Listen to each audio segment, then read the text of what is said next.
बिस्मिल्लाहिर्रहमानिर्रहीम। सामीन और नाजरीन, जैसा कि आपके इल्म में है कि कोरोना वायरस जैसी वबा ने पूरी दुनिया को अपने घेरे में लिया हुआ है और ये एक लाइलाज मर्ज़ था और अल्लाह ताला ने अपने करम से इसकी वैक्सीन अता कर दी है। और नबी अकरम सल्लल्लाहु ताला अलैहि वसल्लम की हदीस है कि लिकुल्ले दाइन दुआउन, कि अल्लाह ताला ने हर बीमारी के साथ उसकी दुआ पैदा की है, उसकी शिफा पैदा की है। तो कोरोना वायरस की वैक्सीन का आना ये अल्लाह की तरफ से करम, उसकी रहमत और शिफा की अलामत है। लिहाजा जिस तरह हम आम बीमारियों के इलाज के लिए हॉस्पिटल जाके इंजेक्शन लगवाते हैं, टेबलेट्स लेते हैं, दवाइयाँ लेते हैं, वैक्सीन लगवाते हैं, इस कोरोना वायरस की वैक्सीन का भी वही हुक्म है।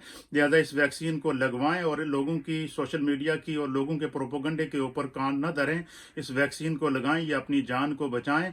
और नबी अकरम सल्लल्लाहु ताला अलैहि वसल्लम की हदीस के मुताबिक बीमारी भी खुदा की तरफ से आजमाइश होती है और शिफा अल्लाह की तरफ से रहमत होती है।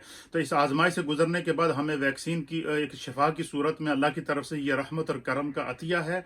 बिला खौफ इस वैक्सीन को लगवाएं और डॉक्टरों की एडवाइस के मुताबिक इस वैक्सीन को आप लगवाएं और ये दाएं बाएं के प्रोपोगंडे पर कान न धरें। जिस तरीके से हम हार्ट के मरीज, शुगर के मरीज, ब्लड प्रेशर के मरीज और दीगर अमराज के मरीज डॉक्टरों के पास जाकर दवाएं भी लेते हैं, वैक्सीन भी लगवाते हैं, इंजेक्शन भी लगवाते हैं, कोरोना वायरस की वैक्सीन का भी यही हुक्म है।